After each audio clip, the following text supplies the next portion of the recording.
Thierry Zarkon, vous êtes directeur de recherche au CNRS, un spécialiste du monde turco-persan. J'avais une première question dans le cadre de la sortie du livre sur les 300 ans de la franc-maçonnerie. Quelle vision de la franc-maçonnerie vous avez après 3 siècles d'existence? Alors c'est une histoire extrêmement riche, mais qui montre des transformations et des évolutions tout à fait surprenantes.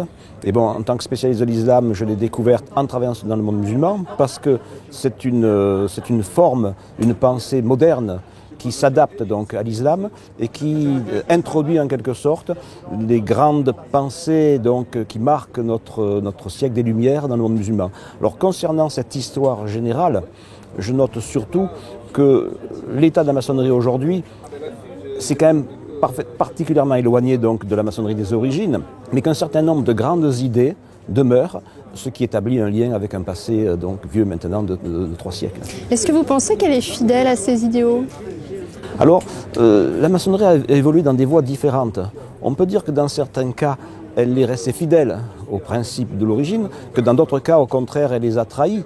Mais certaines théories historiennes vont soutenir que l'état actuel de la maçonnerie, même s'il s'éloigne des origines, est un état naturel de développement. Donc là, ce sont les théories un petit peu historiennes et les interprétations des membres de la franc-maçonnerie qui vont s'opposer.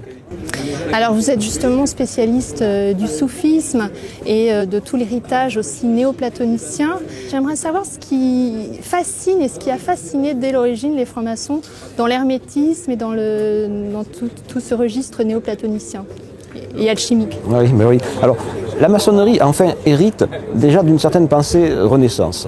Et même, par certains côtés, de certains courants d'idées donc de l'époque médiévale. Et la grande philosophie à cette époque, c'est le néoplatonisme. Donc une pensée qui est fondée, donc l'une des grandes idées, c'est celle de la correspondance, donc d'un lien entre l'unité, Dieu et le monde. Et le fait qu'on peut lire, qu'on peut reconnaître des signatures donc, de la divinité dans le monde.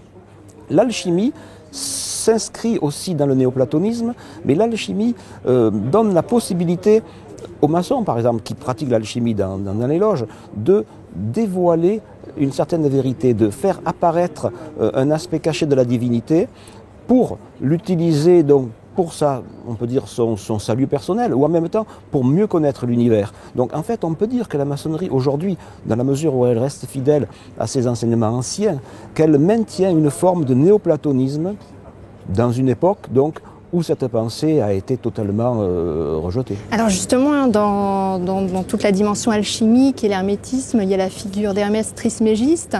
Quelle empreinte Hermès Trismégiste va-t-il laisser dans la maçonnerie, et encore aujourd'hui?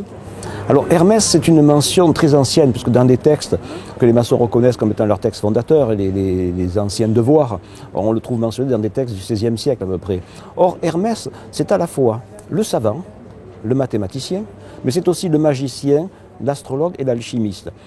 Et Hermès est aussi un constructeur, puisqu'on lui attribue la construction des pyramides. D'ailleurs, son nom, Hermès, a donné Haram en arabe, qui est le nom de la pyramide.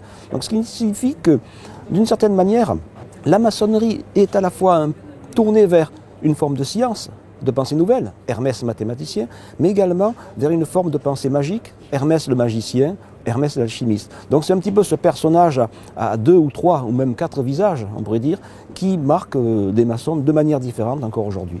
D'accord. Donc c'est ce qui va conférer finalement son caractère intemporel à la maçonnerie et toute sa contemporanéité selon vous, cette transmission.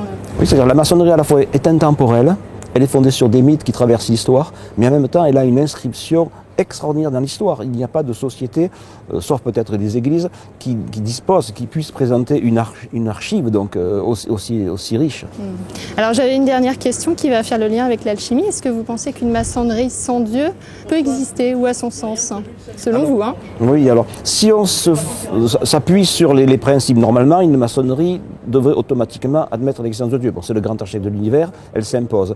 Mais peut-être que par une espèce d'exégèse, une herméneutique un petit peu particulière, on peut arriver à dissimuler ce Dieu dans un monde d'où on pourrait penser qu'il a disparu, mais en fait, il serait toujours là d'une certaine manière. Très bien, je vous remercie Thierry Zarkon pour ces quelques minutes.